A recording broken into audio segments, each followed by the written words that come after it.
अक्सर नाराज होते जरूर है, लेकिन मुझे नहीं लगता कि किसी पड़ोसी ने कुछ किया होगा।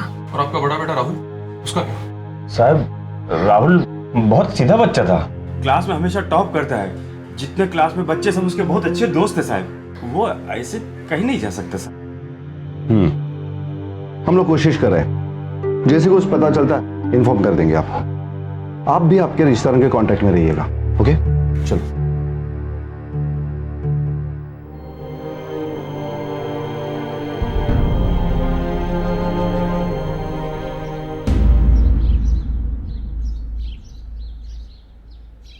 राम राम साहेब, एक गोष्ट सांगायची होती बघा। मतलब मेरा नाम नहीं आना मांगता है, लेकिन ये घर में बहुत परेशानी है साहब। मतलब वो बच्चा है ना मेहुल, पढ़ाई लिखाई में एकदम कमज़ोर था साहब। मतलब जो बाप जो स्कूल में पढ़ाता है ना, वही स्कूल में पढ़ता था, लेकिन पढ़ाई लिखाई में बिल्कुल ध्यान नहीं लगता था साहब। एकदम उल्टा सीधा हरकत करने का साहब। हमारे मोहल्ले का कोई भी बच्चा उसके साथ खेलने को राज़ी नहीं होने का साहब। और मेरे को क्या लगता है मालूम है कि वो शायद वही कंटाल के भाग गया होगा साहब। माँ बाप हमेशा उसके पीछे पढ़ाई करके पीछे लगे रहते थे, लेकिन वो पढ़ता नहीं था साहब। क्या है, आई डॉक्टर, बाप टीचर, और वैसे में बच्चा पढ़ाई लिखाई में कमज़ोर होएगा तो माँ बाप को टेंशन आएगा ना, वही टेंशन उसके ऊपर निकलता था और बाद में वो ऐसा उल्टा सीधा हरकत करने का साहब। अच्छा, आप जा सकते हैं। साहब मेरा नाम नहीं आना मांगता है। नहीं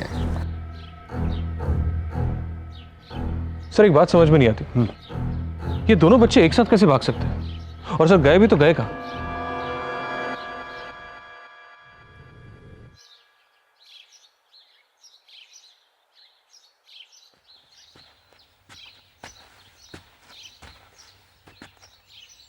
मैडम, क्लिनिक में अभी तक ताला है। आज की सारी अपॉइंटमेंट्स कैंसिल कर दो। ठीक है मैम।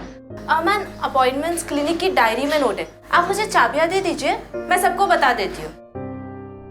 सामने वाली दराज में रखी है, ले लो। ठीक है मैम।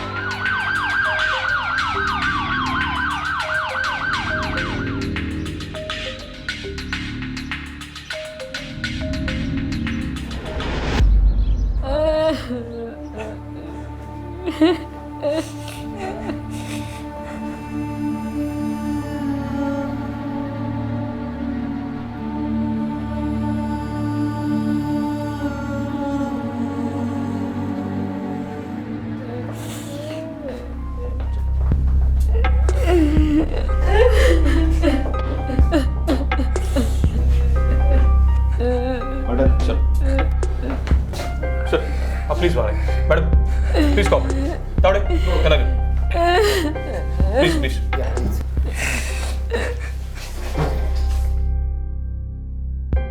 क्या सोच रहे हैं सर? एक नहीं कई सवाल है। पहला, इसे जिसने भी मारा उसके मां की क्लिनिक में क्यों मारा?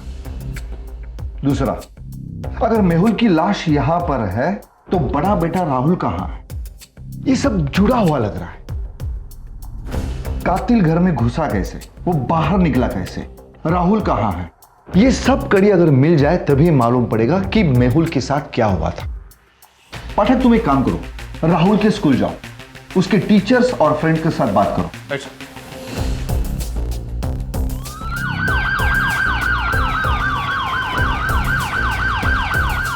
राहुल अपने भाई मेहुल की वजह से बहुत परेशान था। उसे उसकी वजह से हर बार शर्मिंदा होना पड़ता था। ये सब क्या है? फिल्म स्टार की फोटो चिपका दिया बुक में। राहुल, तुम एक इंटेलिजेंट विद्यार्थी हो, मुझे तुमसे ये उम्मीद नहीं थी। अगली बार ऐसी गलती नहीं होना चाहिए, समझे?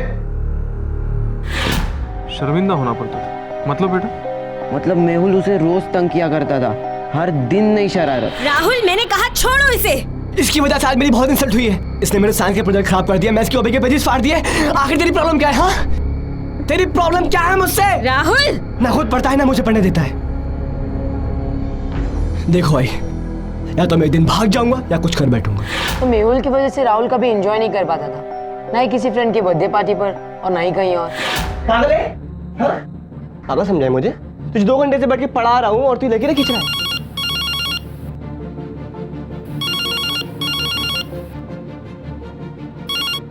Hello hello. हाँ नेहा। नहीं आए ना तुम बर्थडे पर? वो नेहा, वो माँ ने बोला था भाई को पढ़ाने के लिए, लेकिन मैं थोड़ी देर में आता हूँ ना, बस अभी निकलता हूँ। कोई जरूरत नहीं है, पार्टी खत्म हो गई है।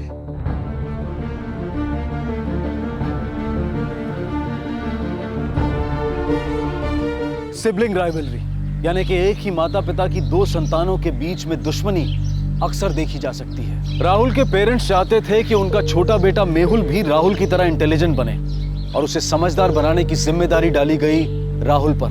लेकिन मेहुल बाकी बच्चों से अलग था, वो किसी की नहीं सुनता था, राहुल की भी नहीं। और इसी वजह से राहुल अपनी जिंदगी में खिंचा खिंचा रहने लगा। वो अपने दोस्तों के साथ वक्त नहीं बिता पा रहा था, अपनी जिंदगी अपने हिसाब से नहीं जी पा रहा था और वो अंदर ही अंदर फ्रस्ट्रेट हो रहा था। क्या राहुल की यही फ्रस्ट्रेशन मेहुल की मौत का कारण बनी? क्या वाकई राहुल ने मेहुल का खून किया था और खुद फरार हो गया? अब कत्ल की वजह समझ में आ रही है सर, शायद सिबलिंग राइवलरी का मामला हो। शायद नहीं पाठक, यही मामला है। बड़ा भाई छोटे भाई से परेशान था, इसीलिए उसने उसका कत्ल किया और खुद फरार हो गया। ये राहुल के बारे में जल्द से जल्द पता करो और दिनकर को फोन करके बोलना कि पोस्टमार्टम की रिपोर्ट के बारे में पता करें। हम राहुल के घर जाएंगे। Right sir. ये कैसी बातें कर रहे हैं आप साहब? मेरा राहुल कभी ऐसा कर ही नहीं सकता। देखिए, ये सिर्फ पॉसिबिलिटी है। हो सकता है कि राहुल ने ये ना किया हो और हो सकता है कि राहुल ने ही मेहुल का मर्डर किया और भाग गया। साहब आप, हमें अभी सिर्फ शक है, सच का पता तो राहुल के मिलने के बाद ही चलेगा। मोहन साहब, राहुल ऐसा नहीं कर सकता है। आप लोगों को एक गलतफहमी हुई है साहब। राहुल सीधा बच्चा है, एकदम सीधा बच्चा। देखिए सर, हर अपराधी किसी ना किसी का तो बच्चा होता है, लेकिन अभी यही एक थ्योरी है जिस पर हमें काम करना है। हो सकता है कि वाकई में राहुल निर्दोष हो। खैर, राहुल की एक फोटो दीजिए हमें।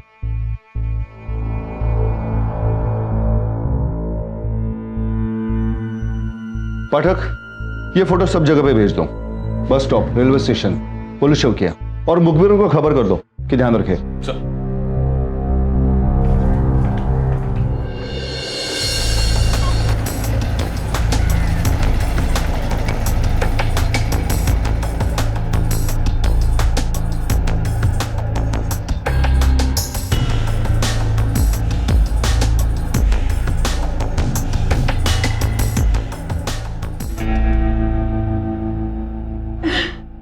साहब, हमारे बेटे राहुल को कुछ पता चला? अभी तक कुछ पता नहीं चला है।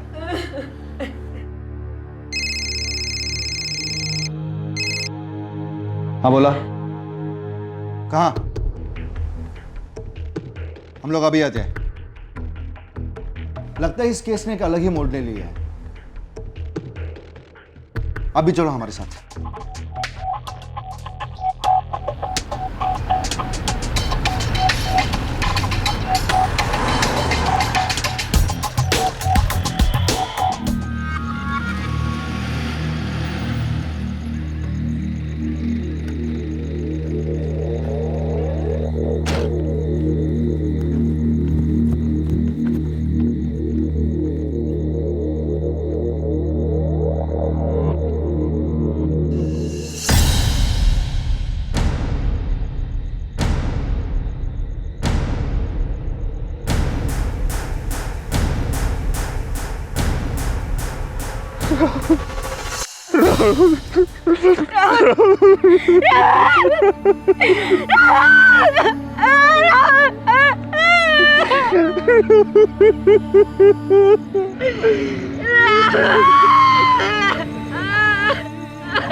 पाठक, ये तो श्योर है कि राहुल ने मेहुल का मर्डर नहीं किया, क्योंकि मर्डर तो दोनों बच्चों का हुआ है। सर, सवाल तो ये उठता है कि बच्चों ने किसी का क्या बिगाड़ा? इसी सवाल का जवाब तो हमें जानना है। नहीं जानना, मैंने अपने दोनों बच्चे खो दिए। नहीं जानना मुझे किसी ने सवाल का जवाब। पुलिस जिस सिबलिंग राइवलरी की थ्योरी पर काम कर रही थी, राहुल की लाश मिलने के बाद वो गलत साबित हुई। और अब पुलिस के सामने कई सवाल थे, जैसे कि अगर राहुल ने मेहुल का खून नहीं किया था तो फिर किसने किया था, और फिर राहुल का खून किसने किया था। एक की डेड बॉडी घर के साथ बने क्लिनिक में मिली थी और दूसरे की शहर से थोड़ी दूर एक सुनसान जगह पर। क्यों? पुलिस इतना तो समझ चुकी थी कि दोनों मर्डर्स एक दूसरे से रिलेटेड थे, लेकिन कैसे, ये पता लगाना इतना आसान नहीं था। पुलिस परेशान थी कि आखिर ये मामला क्या है, क्यों, कैसे और किसने किया था ये सब। अब पुलिस को इंतजार था पोस्टमार्टम रिपोर्ट का। सर, राहुल और मेहुल की पोस्टमार्टम रिपोर्ट्स आ गई और फोरेंसिक्स भी। इंटरेस्टिंग। पोस्टमार्टम की रिपोर्ट बता रही है कि बच्चों को पहले क्लोरोफॉर्म से बेहोश किया गया, फिर उसके बाद उनका ब्लड ट्रांसफ्यूजन किया गया। और कमाल की बात यह है कि उनकी मां डॉक्टर है और हादसा उसी की क्लिनिक में हुआ है। मतलब सर? मतलब ये पाठक, डॉक्टर सुनीता का रिकॉर्ड चेक करना होगा, मुझे उसके बारे में सब कुछ जानना है। Right sir.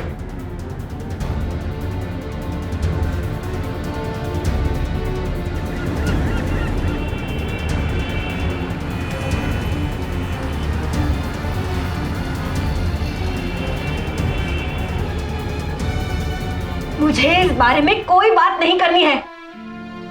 आपके इन सवाल जवाब से मेरे बच्चे वापस नहीं आने वाले। लेकिन उनका खूनी बाहर आराम से घूम रहा है, उसे पकड़ना बहुत जरूरी है।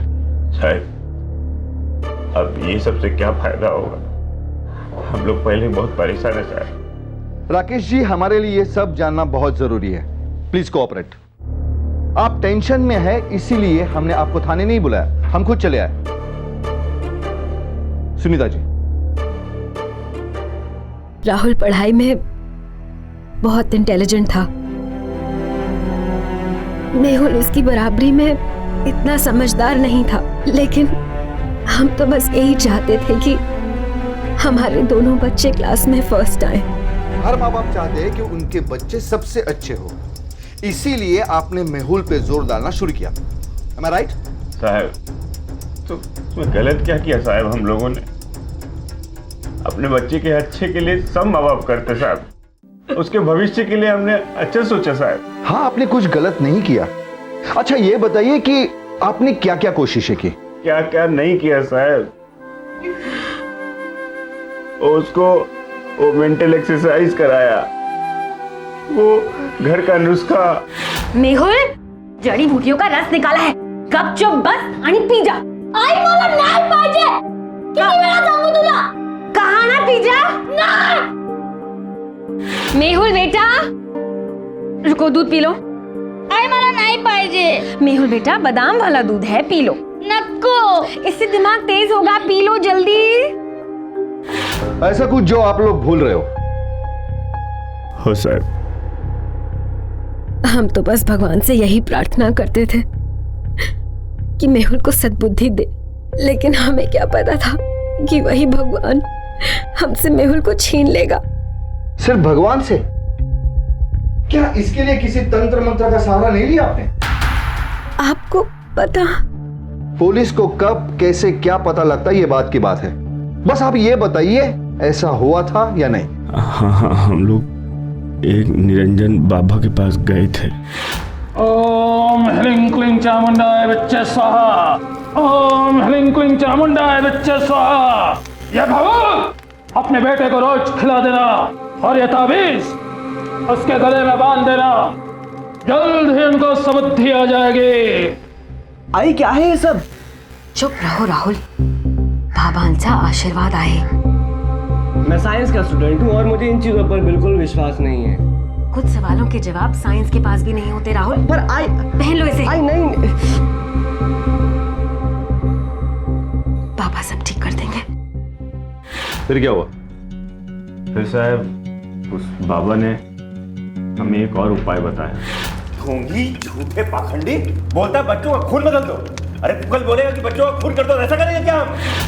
और उसके बाद हमने उसके यहाँ जाना छोड़ दिया साहब। आपने वहां जाना छोड़ दिया, पर बच्चों पर तंत्र मंत्र नहीं रुका, क्योंकि दोनों बच्चों के गले में एक जैसा ताबीज था। जिस घर में माँ डॉक्टर और बाप टीचर हो, वहां ये थोड़ा अनयूजुअल लग रहा था। खैर, मैं अभी आपको सच्चाई बताऊंगा, आपके बच्चों के साथ क्या हुआ था और उनका कातिल कौन है। क्या? किसने कत्ल किया मेरे बच्चों का? क्या हुआ साहब? आपके बच्चों की मौत गलत खून की अदला बदले के कारण हुई है और उनका मर्डर दूसरे किसी और ने नहीं बल्कि आपकी डॉक्टर पत्नी सुनीता जी ने किया है। क्या? ये क्या क्या कह रहे हो साहब आप? वही जो सच है। मालती, डॉक्टर सुनीता को अरेस्ट करो। ये क्या बकवास कर रहे हैं आप? बकवास नहीं, सच्चाई बता रहा हूं। आप हमेशा चाहती थी कि आपका छोटा बेटा मेहुल राहुल जैसा बने और आपकी ये जिद आपको इस हद तक ले गई कि आपने तांत्रिक बाबा जैसे लोगों पर विश्वास करना शुरू कर दिया। बाबा की बबूती और तावीज से तो कुछ फायदा नहीं हुआ राकेश। कहीं जो बाबा कह रहे हैं वो सही तो नहीं कह रहे? पागल हो गई हो क्या तुम? ऐसा कहीं होता है क्या? बड़े बेटे का खून छोटे बेटे की रगों में डालने से क्या उसको बुद्धि आ जाएगी? ये सब बकवास है सुनीता। आपके पति भड़क गए लेकिन आपके दिल में यह बात बैठ गई थी। झूठ है ये सब कुछ। मैंने ऐसा कुछ नहीं किया। आपके अलावा और कौन कर सकता है? क्लिनिक आपके घर के साथ में, क्लिनिक की चाबी आपके पास है, आपके घर के अंदर से क्लिनिक के लिए रास्ता है, आपके पास मेडिकल इक्विपमेंट भी है और बाबा पर पूरा भरोसा था, ना कि मेडिकल साइंस पे, क्योंकि आपकी डिग्री फर्जी है कि नहीं? आपकी डिग्री फर्जी। जब पोस्टमार्टम की रिपोर्ट सामने आ गई तभी हमने समझ लिया था कि दोनों बच्चों का खून एक ही वक्त हुआ था, दोनों के ब्लड में क्लोरोफॉर्म पाया गया था और दोनों की मौत ब्लड ट्रांसफ्यूजन की वजह से हुई है। ये सब कुछ झूठ है। माना कि मेरी डिग्री फर्जी है लेकिन मैंने अपने दोनों बच्चों को नहीं मारा। आपके पास साबित करने के लिए कुछ नहीं है सुनीता जी। सारे सबूत, ये पोस्टमार्टम की रिपोर्ट आपके खिलाफ है और हाँ, आपकी ये फर्जी डिग्री भी हमारी थ्योरी को सपोर्ट करती है। ले जाओ इन्हें। सुनीता मानने को तैयार नहीं थी कि उसने राहुल और मेहुल का कत्ल किया था, लेकिन उसके पास पुलिस के सवालों का भी कोई जवाब नहीं था। उसका एक फर्जी डॉक्टर होना भी उसके खिलाफ काम कर रहा था। लेकिन क्या एक माँ वाकई अपने बच्चों का भविष्य बनाने की कोशिश में इस तरह उनकी जान के साथ खेल सकती है? भले ही सुनीता की डिग्री फर्जी थी, लेकिन क्या उसका इतने सालों का डॉक्टरी का तजुर्बा उसे इतनी सी समझ नहीं दे पाया कि किसी को अलग ग्रुप का ब्लड नहीं चढ़ाया जा सकता? क्या तंत्र मंत्र जैसी बातों में आकर कोई माँ अपने बच्चों के साथ इस तरह का काम भी कर सकती है? क्या रो रही है अब तुम? क्यों किया तूने ऐसा सब सुनीता? अपने ही बच्चों को मार डाला? मैंने मना किया था ना तुमको उस बाबा की बातों में आने से। तेरी वजह से पूरा परिवार उजड़ गया मेरा। लेकिन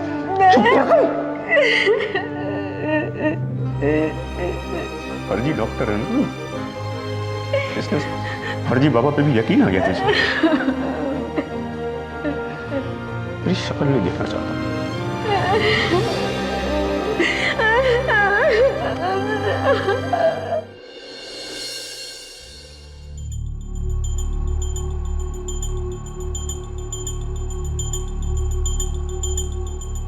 सर, आपने बुलाया? हाँ पाठक, मला काहीतरी गडबड वाटते, कुछ समझ में नहीं आ रहा है। काय झालं सर? ही केस तर सॉल्व झाली नहीं।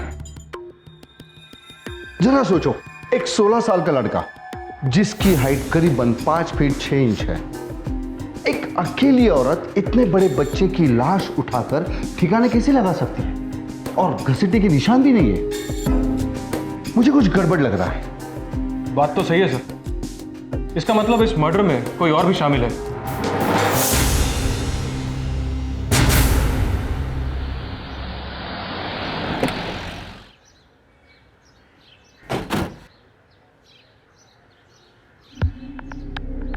सर यहाँ ताला है। कहाँ गए होंगे वो लोग? सर पड़ोसियों से पूछ के देखते हैं। इधर। राम राम साहब।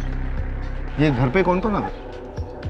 ये लोग ज़्यादा मिलजुल वाले लोग नहीं थे साहब, खाली दूध वाला और भाजी वाला, वो भी दरवाजे तक।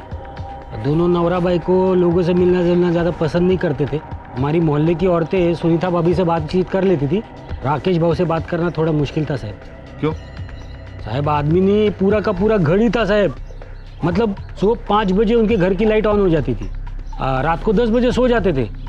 राकेश भाऊ जब नौकरी के लिए निकलते थे ना, तो हम लोग अपनी घड़ी मिला लेते थे। करेक्ट आठ मतलब करेक्ट आठ, 1 सेकंड ऊपर नहीं 1 सेकंड नीचे नहीं। लोगों से ज्यादा बात करना पसंद नहीं करता था। एकदा क्या हुआ, मैंने पीछे से गलती से टोक दिया था। राम राम राकेश भाऊ, सकाळी सकाळी कुठे शाळेला वाटतंय? ए क्या भाऊ, कितनी बार बोला तेरे को कि किधर जाने का तो पीछे से नहीं टोकने का बाबा। अभी फिर घर जाके पानी पी के आना पड़ेगा ना। ये क्या है यार। अच्छा, शगुन अपशगुन को मानते थे? मानता था, एकदम मानता था। अरे खाली नाम का टीचर है, काम से ऐसा एकदम अंधश्रद्धालु है साहब। हर गुरुवार को अपने दरवाजे और गाड़ी में नींबू मिर्ची बांधता था साहब। अब कहाँ मिलेगा वो? किती वाजले सर? 12। या वक्ताला शाळेत असेल, 2:30 बजे करेक्ट घर पे आ जाएगा। चलो स्कूल में जाके बात करें। अच्छा।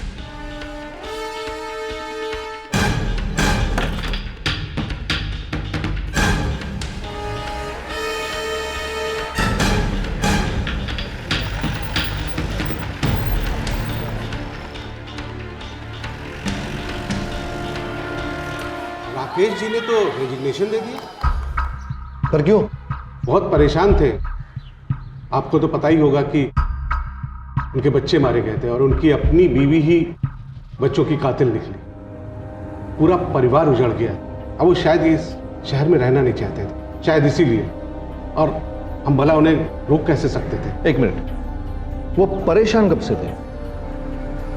कुछ दिनों से उनके बिहेवियर में अचानक बहुत ही बदलाव आ गया था। उनके गले में तुलसी की माला दिखने लगी थी। लोगों से बोलचाल भी उन्होंने बंद कर दिया था। क्लासरूम में वो अकेले ही बैठे बैठे कुछ संस्कृत में बुड़बुड़ाते रहते थे। शायद अपने बेटे मेहुल की वजह से वो बहुत परेशान थे। Mehul, what is this? आज तुमने फिर से होमवर्क नहीं किया? मैंने तुम्हें कितनी बार समझाया है, कब सुधरोगे तुम? चलो चलो, दरवाजे के पास खड़े रहो। Go and stand there. जाओ फास्ट।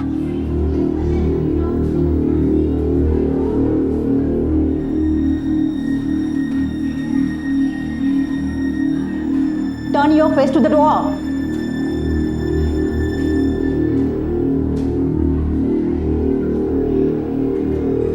तो बच्चों, आज हम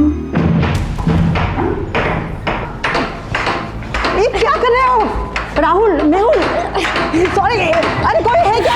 अरे राकेश जी, ये बड़ी गंभीर बात है आपके बच्चे को लेकर।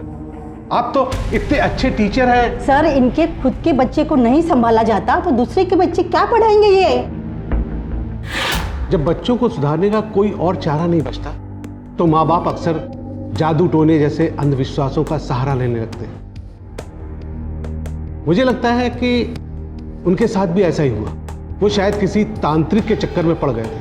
अचानक बच्चे के गले में ताबीज आ गया था और वो खुद भी काला टीका लगाकर स्कूल आने लगे थे।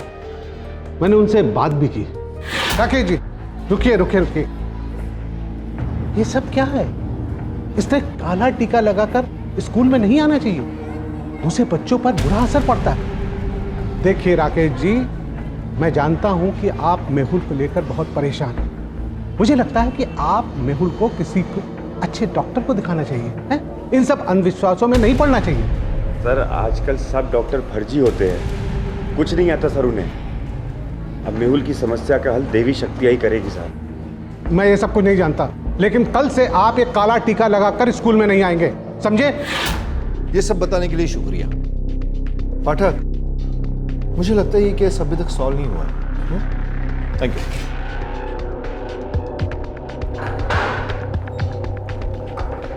सुनीता जी, एक बात बताइए, निरंजन बाबा के बारे में आपको किसने बताया? मतलब आपको ये कैसे पता चला कि इस तरह का कोई तांत्रिक बाबा है?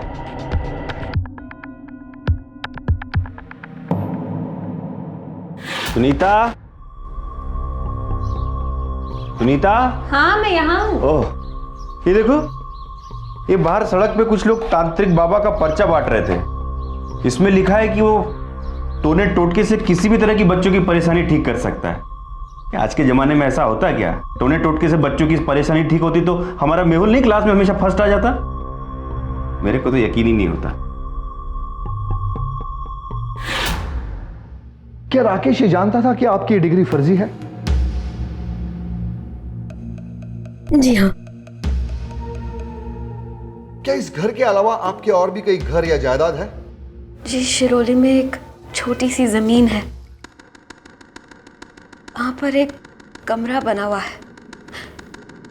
लेकिन ये आप क्यों पूछ रहे हैं? ये मैं आपको बाद में बताऊंगा। मुझे शिरोली जाना होगा।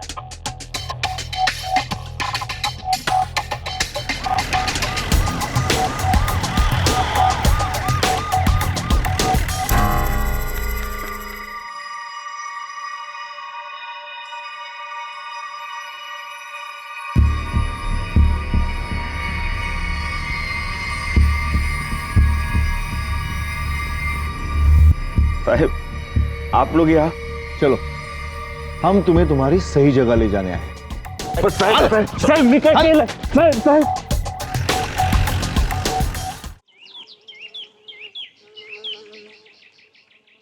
पाठक, अब सच सच बताओगे या थर्ड डिग्री इस्तेमाल करोगे?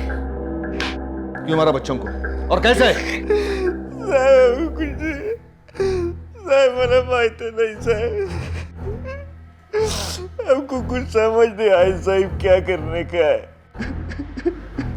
साहब मैं सब कुछ करके देख चुका था, लेकिन न कोई दवा काम आई, न कोई ताबीज, न कोई माला। लेकिन मेरे को मालूम था साहब, सुनीता मेरा इस काम में साथ नहीं देगी। मैं क्या करता साहब? सर, मैंने सब तैयारी करी और अपने बच्चों को उठाया। रात के 1 बजे से दोनों को उठाया। कहाँ ले पापा? बेटा, आज तेरी और मेहुल की सारी परेशानियों का हल निकल जाएगा। आजा।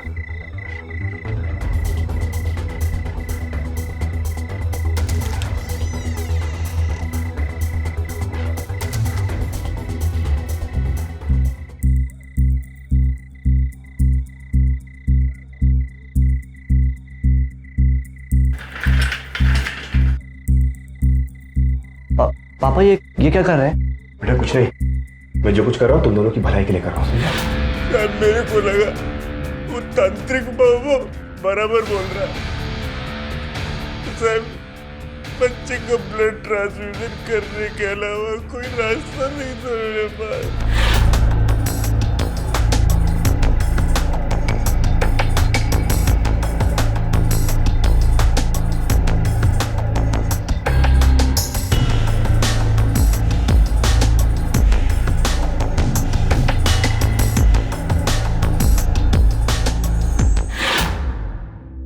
जैसा सोचा था वैसा नहीं हुआ कुछ भी।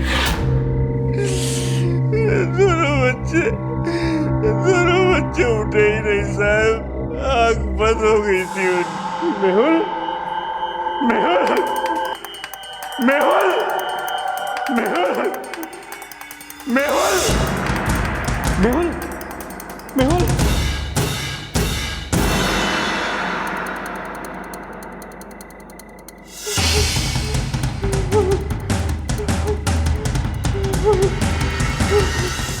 बच्चों की लाश देखकर मैं घबरा गया था।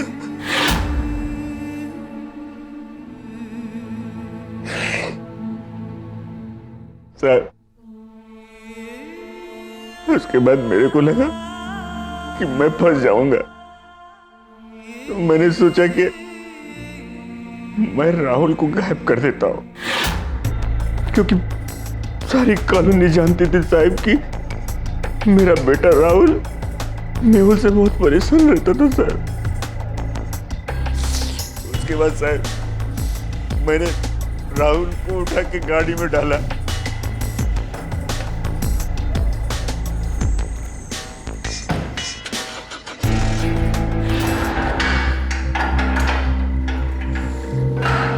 अपनी बेवकूफी छुपाने के लिए अच्छी चाल चली आपने, लेकिन आप ये भूल गए कि पुलिस नाम की भी कोई चीज होती है।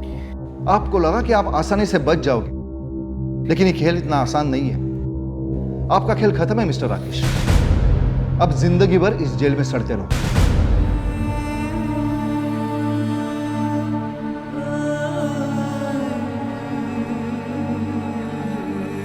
अंग्रेजी में एक कहावत है, excess of everything is bad. यानी अति हर चीज की बुरी होती है। जब कोई चाह अपनी हद पार कर जाए तब गुनाह का जन्म होता है। हर माँ बाप की ये इच्छा होती है कि उनके बच्चे समझदार हों, सबसे आगे हों। लेकिन राकेश की इस चाह ने एक अलग ही मोड़ ले लिया था और उसने वो कर दिया जिसकी कल्पना करना भी एक आम आदमी की सोच से बाहर है। तंत्र मंत्र जैसी अवैज्ञानिक बातों में आकर राकेश ने अपने दोनों बेटों को खो दिया।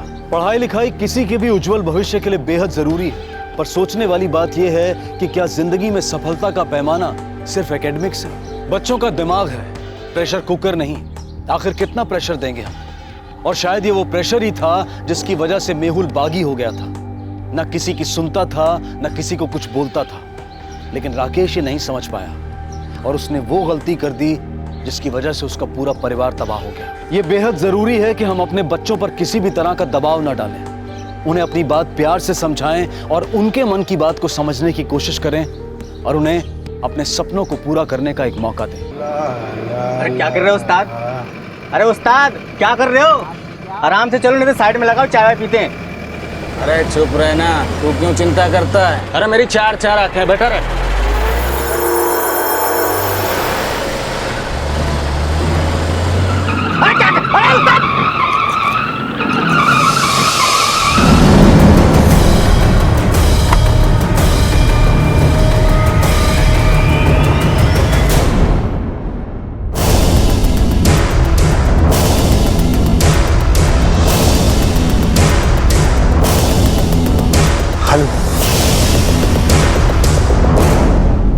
एक वक्त था जब औरतों का घर से निकलना, पढ़ना, नौकरी करना समाज में अच्छा नहीं माना जाता था। औरतों के जीवन का एक ही उद्देश्य था, घर की चार दीवारी में रहना, चूल्हा चौका करना, बच्चे पैदा करना और उन्हें संभालना। वक्त बदला, हालात बदले और औरतों की स्थिति में बदलाव आया। मम्मी कहती है मैं अच्छा पढ़ूंगी तभी तो अच्छा लड़का मिलेगा ना। आज औरतें चाहे शिक्षा हो, नौकरी हो या फिर कोई भी क्षेत्र हो, दहेज की मांग भी कम होगी और मैं पढ़ी लिखी होंगी तो ऑब्वियसली मेरे बच्चे पढ़े लिखे होंगे। वो किसी भी हुनर में मर्दों से कम नहीं। मैं अपनी फैमिली को ज़रूरत पड़ने पर उनका सपोर्ट कर सकूं, अपने भाई बहनों को अच्छी एजुकेशन दे सकूं। पढ़ लिख के इंजीनियर बनूंगी तभी तो इंजीनियर लड़का मिलेगा ना। कल को अगर मेरी शादी होती है तो मैं अपनी फैमिली, अपने हस्बैंड का पूरा सपोर्ट कर सकूं।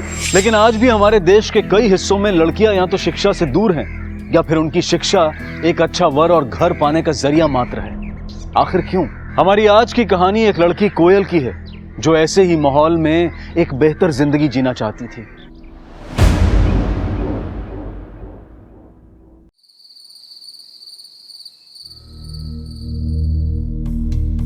ईका, अब दाल चावल रोज बनेगा, पनीर वनीर नहीं बनेगा ना इस घर में अब।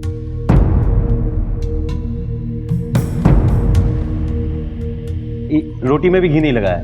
क्या हो, पहली तारीख बीत गई, उसके बाद भी 10 दिन ऊपर हो गए। अरे हमारी हथेली में चवन्नी तक नहीं रखी तुम दोनों ने, और पनीर चाहिए का? हाँ, चुपचाप जो बनाए खा के उठ जाओ। अम्मा, अब हम भी क्या करें, अभी तक तनख्वाह ही नहीं मिली है।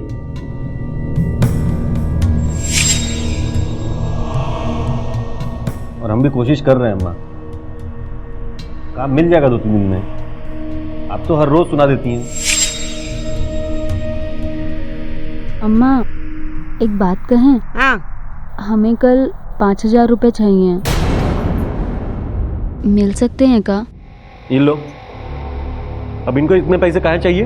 वो मैंने पॉलिटेक्निक में होम साइंस के लिए अप्लाई किया था, वहाँ हमारा सिलेक्शन हो गया है, तो अगर कल तक पैसे जमा नहीं करे तो वो सीट किसी और को दे देंगे। यहाँ घर में खाने के लाले पड़े हैं और तुझे 5,000 रुपए चाहिए? अरे सुना नहीं का, पैसे नहीं है और तू क्या चाहती है? हाँ, अपनी सारी जमा पूंजी हम तुझ पर लुटा दे? चुपचाप एक बात कान खोल के सुन ले, जितना पढ़ाए हैं उतना बहुत हो गया, बस अब और नहीं। शादी करके चुपचाप निकल जाओ इधर से। माँ जी, मैं क्या कह रही थी, एक बार उसकी बात तो सुन। तुम तो चुप करो, हमारे घर के मामले में बिल्कुल मत बोलो, समझ गई? माँ मैं पढ़ना चाहती। अरे कह दिया ना हमने, बस हटो इधर से। अरे हट। माँ सुनो तो। माँ कहा मामा, सुना नहीं माने का कहा। अब देख, हमारे पास पैसे हैं नहीं। यहाँ अगर तुम्हारे पास कहीं से जुगाड़ हो जाए, किसी से उधार मांग लो तो मांग लो, हम लोग पढ़ने से थोड़ी ना रोक रहे हैं तुमको।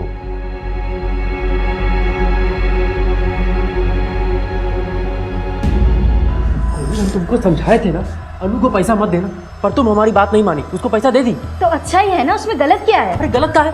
अरे अम्मा जी जो कह देती है वो घर में होता है।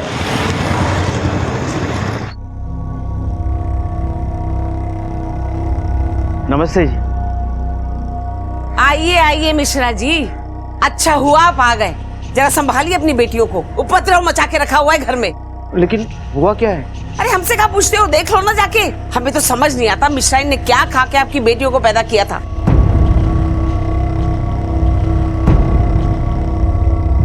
जरा देखिए, समझाइए, हमारी बात तो सुनती नहीं है। जी जी, मैं समझाता हूँ। कोयल बेटा, जिस बात से परिवार परेशान हो वो नहीं करना चाहिए। पापा, आप मुझे एक बात बताइए। आपने हमें पढ़ाया लिखाया, आपने हमें इस काबिल बनाया ताकि हमारी फैमिली को ज़रूरत पड़ने पर हम उन्हें सपोर्ट कर सके, है ना? मैं वही कर रही हूँ जो आपने मुझे सिखाया है। घर में 2 पैसों की सेविंग्स नहीं है। पापा, मैं बस इतना चाहती हूँ कि सबको एक बेहतर जीवन मिले। कोयल बेटा, तुम्हें जो करना है करो, पर परिवार को साथ में लेके चल। जड़ों के बिना पेड़ का कोई वजूद नहीं होता बेटा। जी पापा, बस आप मुझ पर विश्वास रखिए। आज सब थोड़ा नाराज है, पर कल जब पैसे आ जाएंगे तब सब मान जाएंगे, सब कुछ ठीक हो जाएगा। पापा, वो पार्लर शुरू करने के लिए आपने जो मुझे गहने दिए थे ना, वो मुझे गिरवी रखने पड़ेंगे। आई एम सॉरी पापा। कोयल बेटा, तुम मेरी कोहिनूर हो, मुझे तुम में चमक दिखनी चाहिए। अलका बेटा, इसका ख्याल रखना। जी पापा।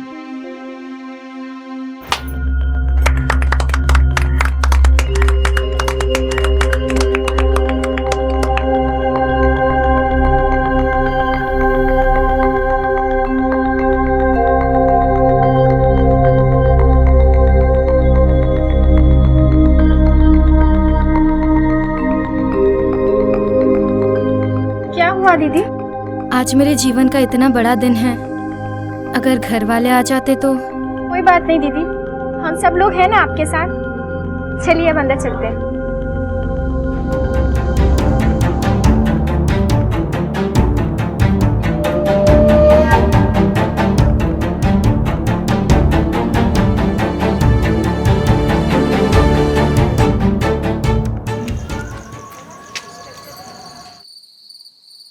अच्छा दीदी, वो कल फेशियल के लिए आने वाली है।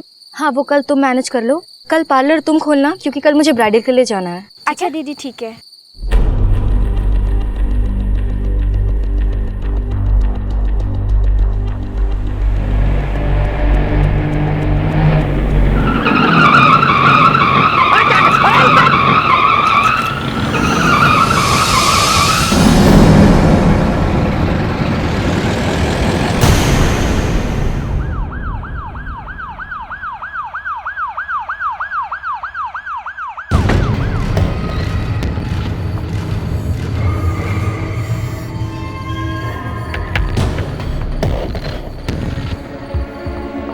साहब, मैंने ही फोन किया था। साहब, मैंने तो ब्रेक भी मारा। तू दारू पी के तो ट्रक नहीं चला रहा था? नहीं साहब। बाटे, नाम क्या तेरा? सर, ये 2 चीजें मिली पर्स में। कोयल मिश्रा, तो पास के गौतम नगर की रहने वाली। सर, क्या करना है इसका? मुन्ना यादव नाम है इसका। दारू नहीं पीसना। ब्लड टेस्ट करवाओ। दारू नहीं भी पियो, अफीम इनकी दूसरी बीवी होती है। Okay sir. ये अकेली लड़की सुनसान इलाके में कर क्या रही थी? ये यहाँ पे खुद आई थी या फिर इसे को लेके आए? पांडे, मुझे ये नॉर्मल एक्सीडेंट तो नहीं लग रहा है। एक काम करो, बॉडी को ऑटोप्सी के लिए भेजो और इसकी फैमिली को इन्फॉर्म करो। Okay sir.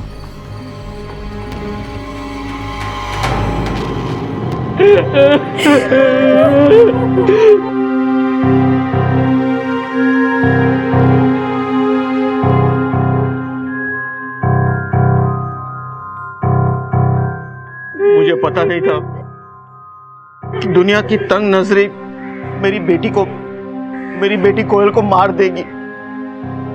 मैंने तो सिर्फ उसे जीना सिखाया था। पापा, आपने हमें पढ़ाया लिखाया, इस काबिल बनाया ताकि हमारी फैमिली को जरूरत पड़ने पर हम उन्हें सपोर्ट कर सके। कोयल बेटा, तुम्हें जो करना है करो, पर परिवार को साथ में लेके चलो।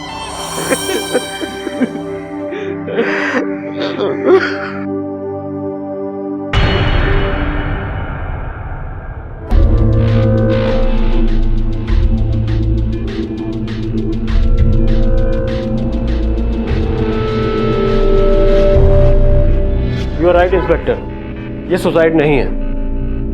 मुझे भी लगा था डॉक्टर, क्योंकि जब मैंने उसे देखा उस पर कोई मार्क्स दिखाई नहीं दिए थे सिवाय एक चेन के मार्क के। बिल्कुल, पहले उसका गला घोटा गया, फिर उसे रोड पे फेंका गया है। और गला घोटने में ना कोई रस्सी का यूज हुआ है और ना हाथ का, किसी फ्लैट चीज से इसका गला दबाया गया। एक सेकेंड, ये देखिए, ट्रक उसके पूरे बदन के ऊपर से गुजर गया, पर उतना खून नहीं निकला जितना एक्सीडेंट में निकलना चाहिए।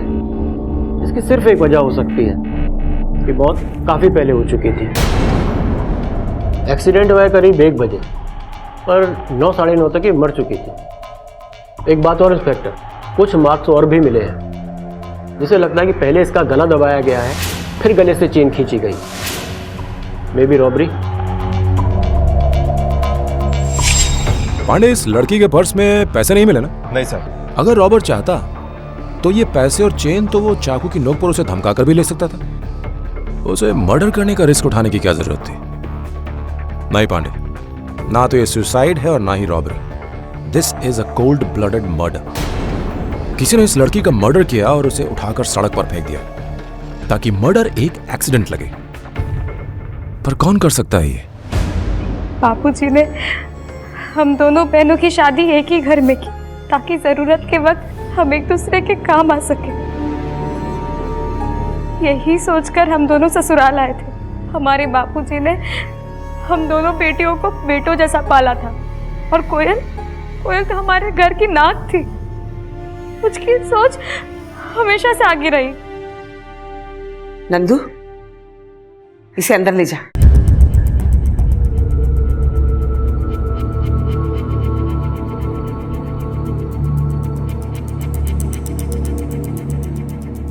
ये बताइए कि आपको किसी पर शक है? क्या बताएं सर, कोयल किसी की बात नहीं मानती थी, ना ही अम्मा की और ना ही हमारी। अपनी ही मनमानी करने लगी थी। अपना नया बिजनेस भी शुरू कर दिया था उसने। अगर हमारी बात मानी होती ना तो आज ये दिन देखना नहीं पड़ता। अरे हमरी छोड़ो साहब, अपने परिवार की बात भी नहीं मानती थी वो। घर की चौखट लांघते ही उसने अपनी मर्यादा खो दी। तो इसीलिए आपने उसे... मतलब क्या है आपका? माँ, संभालो खुद को। अरे कहाँ संभाले? देख ना, उसकी मौत का इल्जाम हमारे ऊपर लगा रहे हैं। अरे ये दिन देखने से पहले हम मर क्यों नहीं गए? अंदर चलो माँ, उठो, आप अंदर चलो।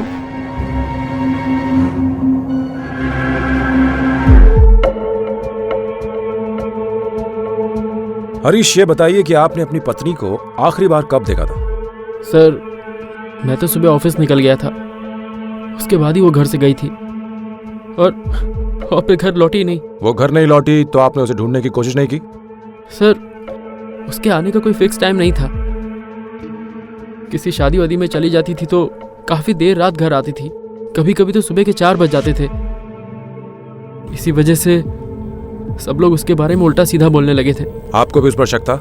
नहीं सर, चाहे कोई कुछ भी कहे, पर वो ऐसी औरत नहीं थी। ठीक है, हमें कुछ इन्फॉर्मेशन मिलेगी, हम आपको बताएंगे। पांडे, कोयल के पति हरीश के मुताबिक कोयल की लाइफ में सब कुछ ठीक था, लेकिन मुझे यहां कुछ मिसिंग लग रहा है। ये लोग जरूर कुछ न कुछ छुपा रहे हैं। हरीश ने बताया कि कोयल पार्लर गई थी और उसके बाद घर नहीं लौटी। तो कहां गई?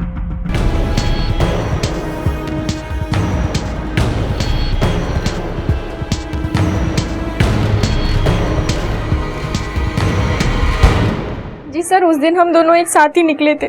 कल पार्लर तुम खोलना, क्योंकि कल मुझे ब्राइडल के लिए जाना है। यानी कि उनका दिन प्लान था? रोज प्लान रहता है सर। हमारी दीदी बहुत अच्छी थी, पर क्या? दूसरों के दिलों में सर उनके लिए बहुत इज्जत थी, लेकिन अपनों से ही दूरी थी। सर, वो कभी किसी को बताती नहीं थी, लेकिन उनके हाव भाव से सब पता चलता था। दीदी ने शिवा को भी नौकरी से निकाल दिया। मेरे पूछने पर भी उन्होंने कुछ नहीं बताया। शिवा? कौन शिवा? सर, हमारे यहाँ ब्यूटी प्रोडक्ट बेचता था। ठीक है, उसका पता दीजिए। और हाँ, अगर किसी और पे कुछ शक है तो हमें बताइए। जी हाँ सर, कुशल सिंह। अगर मैंने तुम्हारी डील नहीं ली होती ना तो तुम कहीं की भी नहीं होती, समझी? देखो, हमारी एक डील थी और मैं आज भी उसके साथ खड़ी हूँ। तुम्हें इससे गुंडों के जैसे बात करनी है तो करो, मुझे कोई फर्क नहीं पड़ता। जो करना है कर लो। ये तेवर बहुत भारी पड़ेंगे तुम्हें, देख लेना। पता नहीं सर क्या प्रॉब्लम था उसका। अच्छा, हमने सुना है कि तुम्हारी दीदी पार्लर के अलावा भी कुछ और... सर, आपने जो सुना वो सच नहीं है। हमारी दीदी बहुत ही चरित्रवान औरत थी, उन्हीं से मैंने ट्रेनिंग ली है। लेकिन ये समाज ही ऐसा है, जो भी औरत आगे बढ़ना चाहती है उसी के ऊपर कीचड़ उछाला जाता है।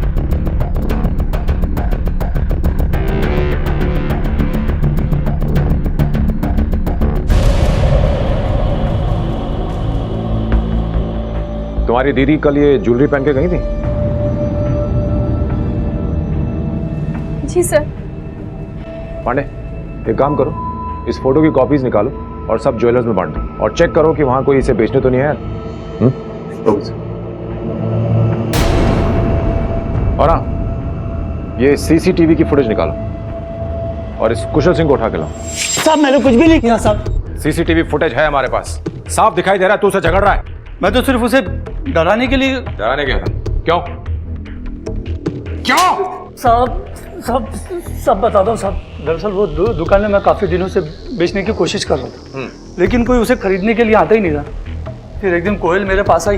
देखिए, मेरे पास एक प्लान है। मुझे आपकी जो खाली दुकान है ना, वहाँ पे एक ब्यूटी पार्लर खोलना है और यहाँ आसपास में कहीं ब्यूटी पार्लर है भी नहीं। और किराया देने की जगह पे मैं आपको मेरे बिजनेस का 20% का पार्टनर बना देती हूँ। इससे जब बिजनेस बढ़ेगा तब आपके पैसे भी बढ़ जाएंगे। उसके बाद क्या हुआ? फिर उसका धंधा निकल पड़ा। 1 मिनट के लिए भी उसका पार्लर खाली नहीं रहता था। तो तेरे पेट में आग लग गई? नहीं साहब, मैं तो सिर्फ उसे ये कहने के लिए कहा था कि तुम इतना कमा लेती हो, मेरा मार्जिन भी 30% कर दो। लेकिन उसने मना कर दिया। यानी तूने उस लड़की को धमकी दी, वो फिर भी नहीं मानी, तो तूने उसके खिलाफ अफवाहें फैलाना शुरू कर दी? नहीं सर, ऐसा कुछ भी नहीं है। उसका बुरा करने में मेरा ही नुकसान था। अगर उसे मार देता, जो 20% मिल रहा था वो भी नहीं मिलता। क्यों? उसके मरने के बाद पूरा पार्लर तेरे नाम होता ना? नहीं साहब, पढ़ी लिखी औरत थी, पहले से सारा पेपर वर्क कर रखा था। जमीन मेरे नाम पे और बिजनेस उसके नाम पे। 80% उसका और 20% मेरा। अगर उसे कुछ भी हो जाता तो उसका सारा हिस्सा उसकी बहन अलका के नाम पे चले जाता। मेरा तो उसका जिंदा रहने में ही फायदा था।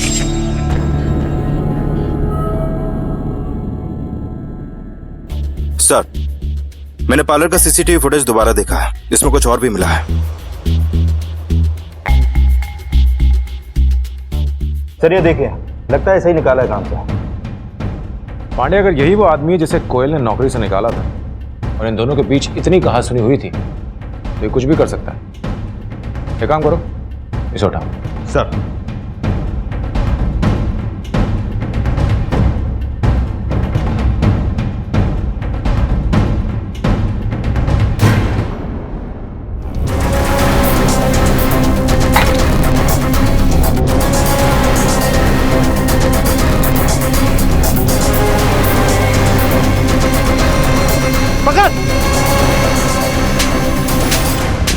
सुन, जो हमें भगाता है ना, उसे हम भागने के काबिल नहीं छोड़ते, समझ जा।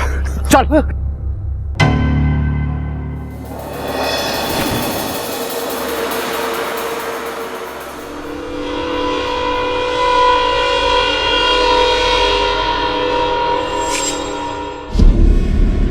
तूने पार्लर में चोरी की तो कोयल ने तुझे नौकरी से निकाला, तो तूने गुस्से में आकर उसे मार डाला? साहब ऐसा कुछ नहीं किया मैंने साहब। अगर ऐसा नहीं किया तो पुलिस को देखकर भागा क्यों? साहब मुझे लगा कि उस दिन जो पैसे चुराए उसके लिए आप पकड़ने आए हो साहब।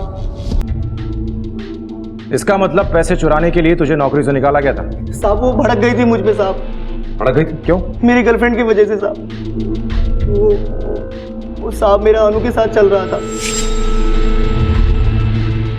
मैडम को ये पसंद नहीं था।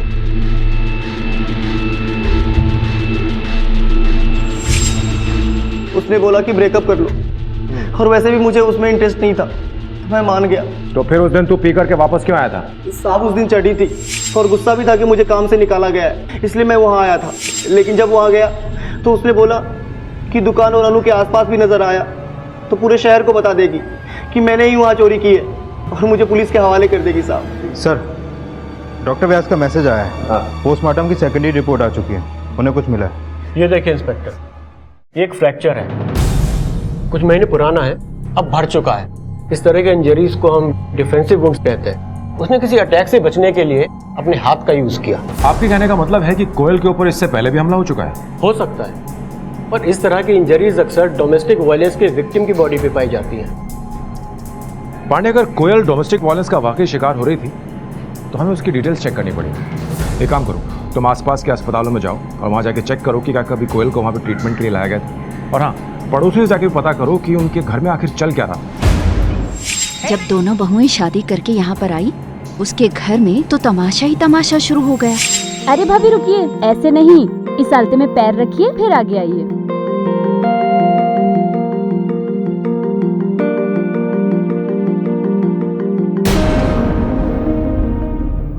संभल के। अरे अभी तो पहला कदम रखा है तुमने घर में और अभी से फिसल गई। देखो, ये गृहस्थी संभालनी है तुम्हें, ऐसे लड़खड़ाते हुए कदमों से नहीं संभलेगी, समझ गई?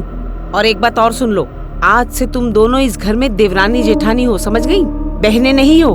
अपने पतियों का ख्याल रखना, ये नहीं कि एक दूसरे का ख्याल रखती रहो। चलो अंदर।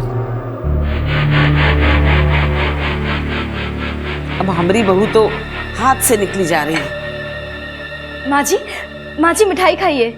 आज पार्लर को पूरा 1 महीना हो गया और आपके आशीर्वाद से बहुत ही अच्छा चल रहा है।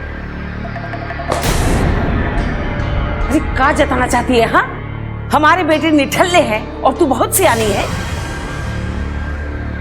हे नंदू, देख, हमारे घर की इज्जत लुटा कर मिठाई लाइए खिलाने। अरे देख क्या रहा है, फेंक इसे बाहर। इतने बुरे दिन नहीं आए हमारे कि बहुओं की कमाई की मिठाई खाएं। अब जा, खड़ी गया इधर।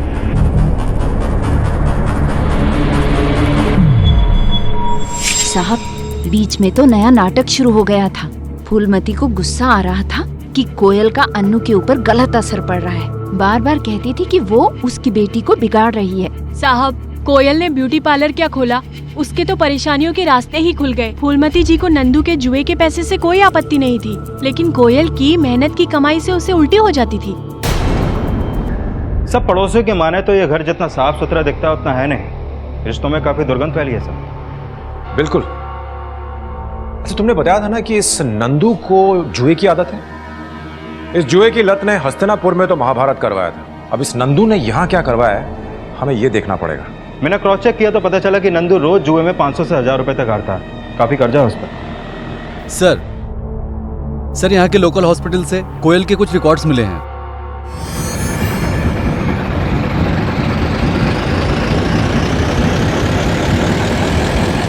पांडे, इस फैमिली में जरूर बड़ी गड़बड़ है।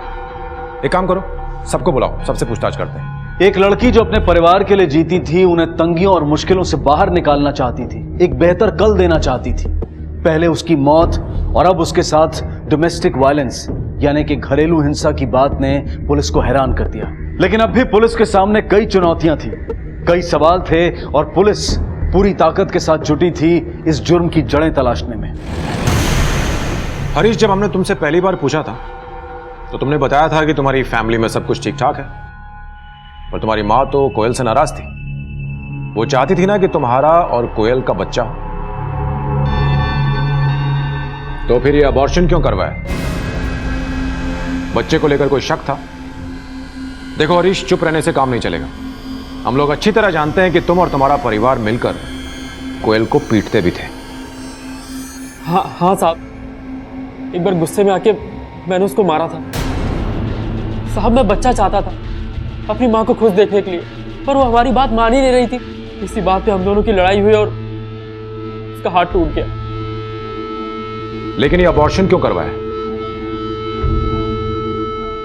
नहीं साहब, कोयल का अबॉर्शन कभी नहीं हुआ था। अबॉर्शन नहीं हुआ था? तो फिर किसका अबॉर्शन हुआ था?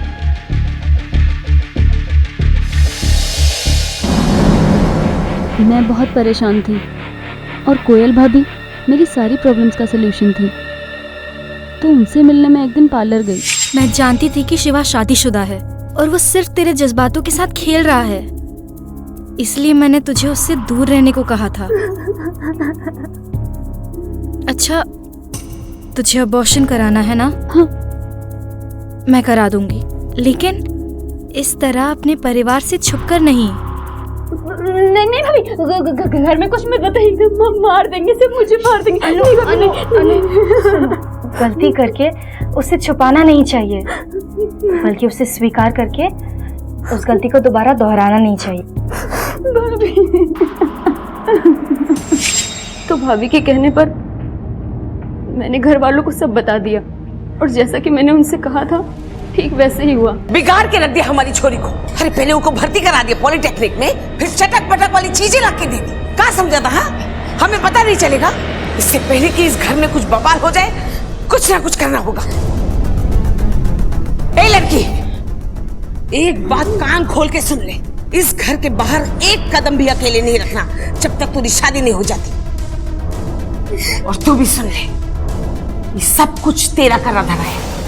तू लेके आई ना, अब तुझे ही ठीक करना होगा। हमारी बेटी के ऊपर एक दाग नहीं लगना चाहिए, समझ गई? आप चिंता मत कीजिए माँ जी, मैं अनु का अबॉर्शन अपने नाम से करा लूँ, किसी को कुछ पता नहीं चलेगा। मेरी कोयल दिल की इतनी अच्छी थी कि इतना कुछ होने के बाद भी उसने अनु की मदद की। तुम जानती थी कि नंदू को जुए की लत है? कैसे नहीं पता होगा सर, मुझसे ही तो पैसे लेकर वो जुए में उड़ाते थे। कोयल हर हफ्ते 1500 रुपए करके मुझे सेविंग के लिए देती थी। और नंदू आपसे वो पैसे ले लिया करता था? नहीं देती तो क्या करती, वो मुझे मारता था। औरत पे हाथ उठाना मर्दानगी नहीं होती है। तो अपने काम से काम रख, मेरी बीवी है, मैं चाहे जो भी करूं। आप ऐसे नहीं मानेंगे, अभी पुलिस में कंप्लेन करती हूँ। हाँ तो जाना। कोई इन्होंने ना मंगल से पैसे उधार लिए थे और मंगल इनको धमका के गया। अगर इन्होंने पैसे नहीं लौटाए वो इन्हें पेड़ से लटका के मार देगा। वो सब छोड़, सुन, अगर तूने मंगल के पैसे उतार दिए ना तो मैं तेरी बहन को हाथ नहीं लगाऊंगा। बोल, मंजूर है? ठीक है, लेकिन अगर तुम अपने शब्दों से मुकरे तो ठीक नहीं होगा। यानी नंदू के पास पैसे इस तरह आया करते थे।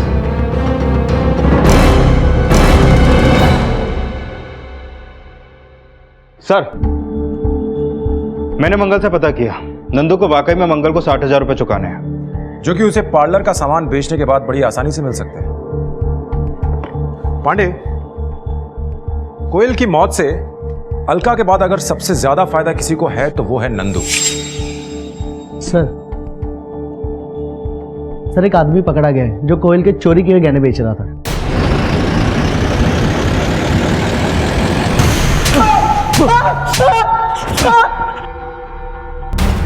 ये कहां से मिले? बोल। सर ये मेरी माँ की कसम से। ये तेरी माँ है? ये जेवर इसके हैं जो तूने इसे मारकर चुराए। बोल क्या क्या इसके साथ? बोल क्या क्या इसके साथ? जुए में जीता था साहब। जुए में? किससे? किससे? नंदू मिर्जा।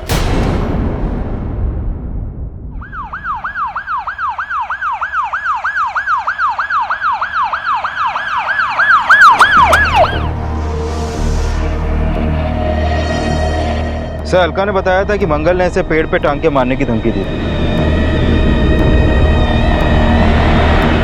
बॉडी को पोस्टमार्टम के लिए लेके जाओ। क्यों रे मंगल, नंदू को तू नहीं मारा ना? आपको क्या लगता है साहब, मैंने नंदू को मारा पेड़ से टांग कर? धमकी तो तूने ऐसी दी थी। कभी किसी को पेड़ से लटका कर देखे हैं? बहुत मेहनत लगती है। नंदू को तूने धमकी दी थी कि नहीं? साहब, आपकी ये चीज मैंने ली, अब आप इससे वापस मांगेंगे तो ये कोई धमकी है? मेरा पैसा था, मैंने मांगा, बस। अब नंदू को कौन पेड़ पर टांगा, कौन लटकाया, कौन पहुंचाया, मुझे नहीं मालूम। वैसे साहब, जिस दिन मैं किसी को लटकाने के लिए सोच लिया ना, 10 साल तक पता नहीं चलेगा कि आदमी मर गया। बस उस समय तक सिर्फ मिसिंग। जिस दिन कानून की गिरफ्त में आएगा ना तो तेरी सारी आकाड़ धुआं हो जाएगी। अभी दफा आउट। जय श्री राम।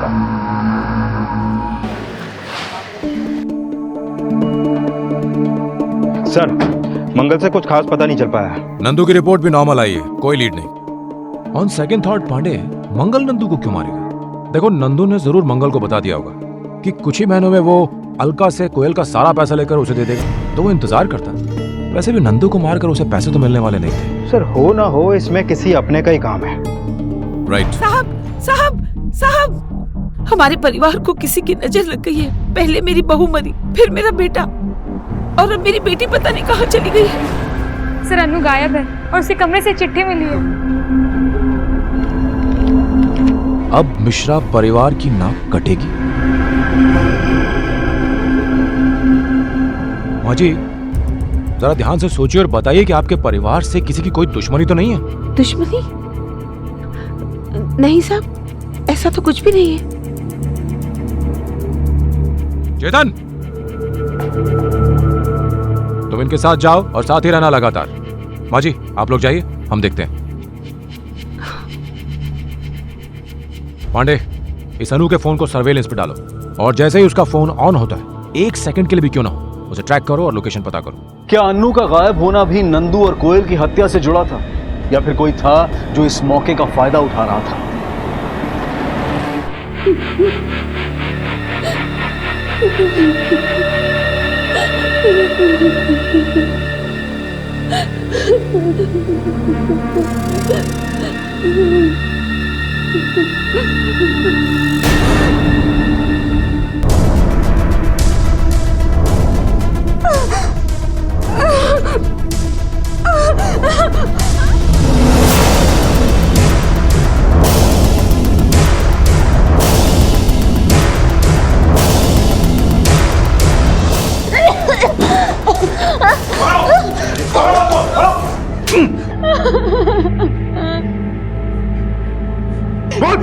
साहब सुपारी मिली थी हमें साहब।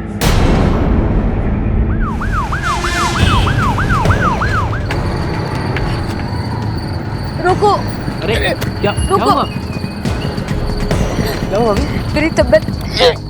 क्या हुआ भाभी? क्या हुआ आपको? भाभी आप ठीक तो है? क्या हुआ?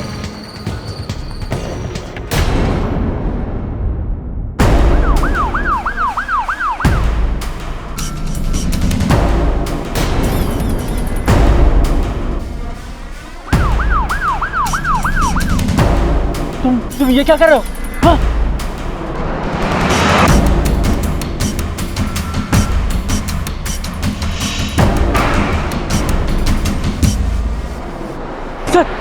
सर ये मुझे मारने की कोशिश कर रहा है।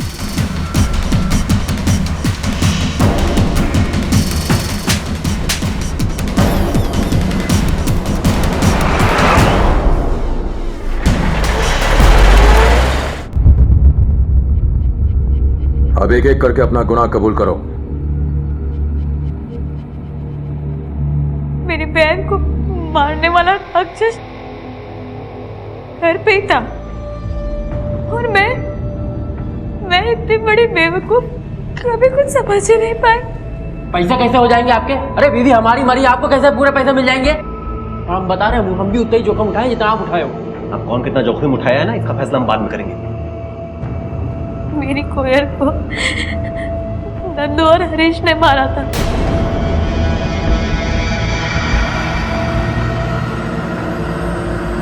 अरे एक बार तो सोचा होता अपने हाथ गंदे करने से पहले कानून के दरवाजे पर दस्तक तो दी होती। मैं पुलिस की मदद लेना चाहती थी पर दोनों भाइयों को वकील से बात करते हुए सुना।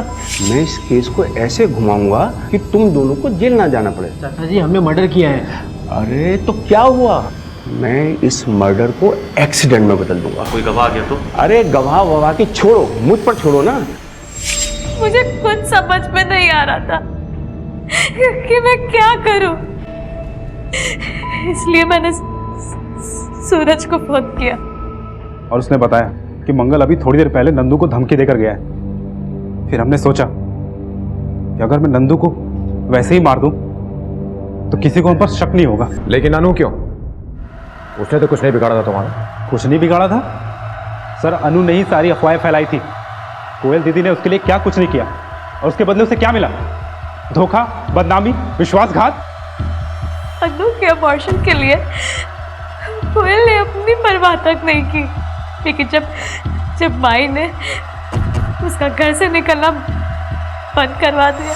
आज के बाद इस घर के बाहर एक कदम भी मत रखना अकेले। तो उसने उसका जिम्मेदार कोयल को ठहराया और उसके चरित्र पे गलत इल्जाम लगाए, उसके बारे में गलत अफवाहें फैलाई।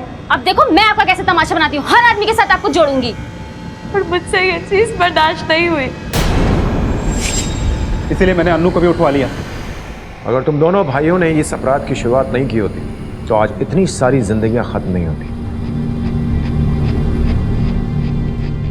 कोयल को कैसे मारा? हम दोनों भाइयों ने सोच लिया था कि इस पाप की जड़ को खत्म करना है। उस रात ब्यूटी पार्लर के बाहर रास्ते पे हम दोनों घात लगा के उसका इंतजार कर रहे थे। हमें समझ में नहीं आ रहा था कि हम लाश का क्या करें, इसलिए उसकी लाश हाईवे पे फेंक दी ताकि लोगों को लगे कि एक्सीडेंट हुआ है।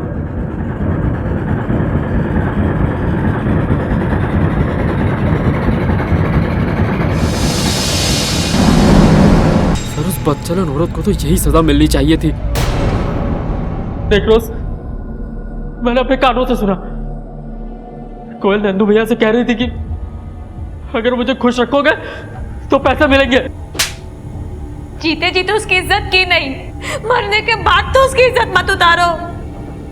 उसने ऐसा इसलिए कहा था ताकि तुम्हारा जुआरी भाई मुझे ना मारे, कुछ अच्छा काम करे तो वो खुश होगी। लेकिन तू है तुम्हारी जिंदगी पे। तुम्हें तो डूब मरना चाहिए। तुम्हारी इस घटिया सोच ने न सिर्फ कोयल की जान ली है बल्कि तुम्हारे पूरे परिवार का अंत कर दिया। अब तो तुम्हारी मां के कुल में कोई रोने वाला भी नहीं बचा। और तुम दोनों ने तो अपने पिता के संस्कारों का ही खून कर डाला। फूलमती को अपने परिवार के नाम की पड़ी थी, लेकिन अपने इस रवैये से उसने क्या हासिल कर लिया, क्या मिला उसे? अपना पूरा परिवार खो दिया उसने। हरीश को कोयल की हत्या के जुर्म में हिरासत में लिया गया है। सूरज और अलका को नंदू की हत्या, अन्नू के अपहरण और बलात्कार में दोषी ठहराया गया है। और यह सब कुछ सिर्फ इसलिए हुआ कि फूलमती ने अपनी बहू कोयल के नए नजरिए को समझने की कभी कोशिश ही नहीं की। और अगर की होती तो शायद आज सारा परिवार खुशहाल होता।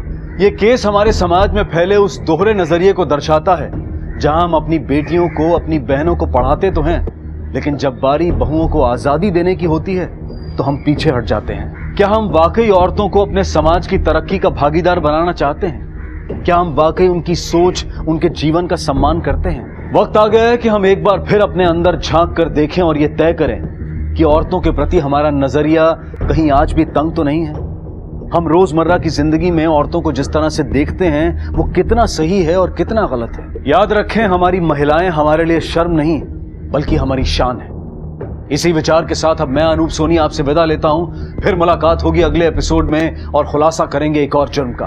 तब तक अपना और अपने परिवार का ख्याल रखें और देखते रहें क्राइम पेट्रोल डायल 100। सबक एक को सीख हम सबको। जय हिंद। क्राइम पेट्रोल के और भी दिलचस्प कहानी देखने के लिए हमारे चैनल को सब्सक्राइब करें और बेल आइकॉन दबाना न भूलें।